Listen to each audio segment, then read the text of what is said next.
warahmatullahi wabarakatuh. Hi everyone. Here we want to do a storytelling on the Padri War in order to carry out a project that includes history, Pancasila, and English language. You introduce me to Sahabat Fadila and My name is Maidia Yulustari as script writer. My name is Yasewati as script writer. Is Kristani Uribranto as editor. Okay, that's all and let's start it. Baik, di sini saya akan menjelaskan mengenai perang Padri. Latar belakang perang Padri sendiri itu perselisihan antara dua kaum, yaitu kaum Padri alias kaum para ulama dan kaum adat. Di mana kaum adat itu masih memegang kekeh dengan peraturan mereka yang masih suka sabung ayam, mabuk-mabukan, dan lain-lain. Dan kaum Padri tidak menerima hal tersebut. Mereka ingin menerapkan syariat Islam untuk para kaum adat ini. Sehingga terjadilah perselisihan di Sumatera Barat dan sekitarnya pada tahun 1803 sampai 1838. Perang Padri sendiri dibagi menjadi tiga fase.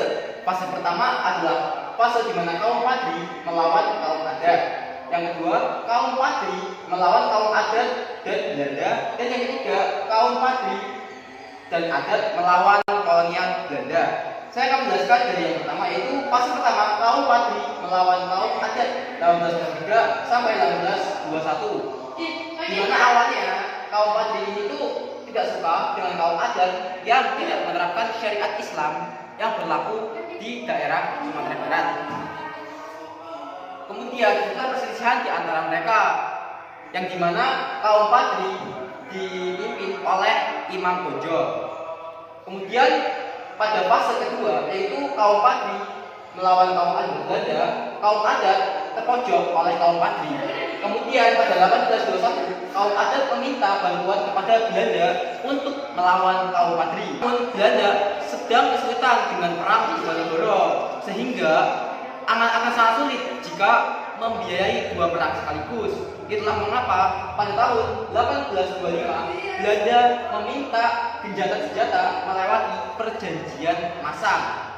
Ya, di sini kaum adat diabaikan atau dicampakkan oleh Belanda. Nah, hal ini yang membuat tuanku Imam Bonjol mengambil kesempatan untuk merangkul kembali kaum adat.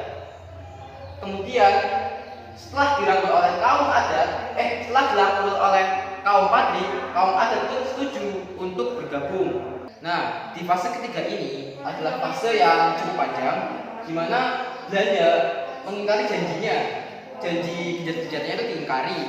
Kemudian ketika kaum Padri merangkul kaum adat, kaum Padri membuat sebuah kesepakatan yang disebut dengan Perjanjian Lakat Puncak Patuh, yang isinya adat basandi syarak basandi kitabullah. Nah, karena hal ini Belanda pun menghadapi dua kaum sekaligus, yaitu kaum Padri dan kaum adat yang sudah bergabung dengan kaum Padri. Nah, hal ini membuat Belanda sangat kesusahan.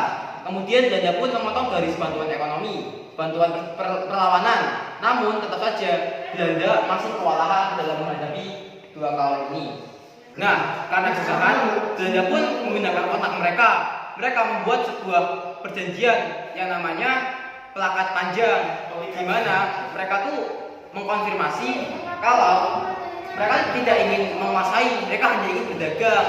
Plakat Panjang ini dibuat pada 1833. Tapi seperti biasa, Belanda selalu mengingkari janji-janjinya. Belanda malah menyerang benteng Imam Bonjol, dan itu membuat pertahanan benteng Bonjol menurun. Tapi tetap saja karena kaum Padri kuat, mereka berhasil memukul mundur Belanda. Kemudian pada tanggal 16 April 1835 Belanda kembali menyerang. Namun syukurnya kaum Padri berhasil bertahan. Tetapi Belanda tetap tidak menyerah.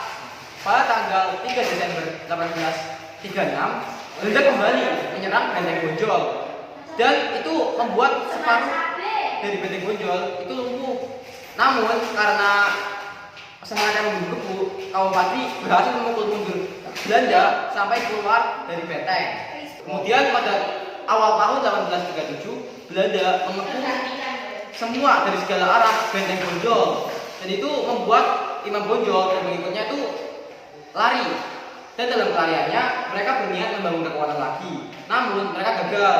Imam Bonjol diundang ke Paluku Agam untuk ikut berunding, namun sampai di sana beliau malah ditangkap dan dalam keadaan sakit beliau dibawa ke Bukit Tinggi, kemudian dibawa ke Padang.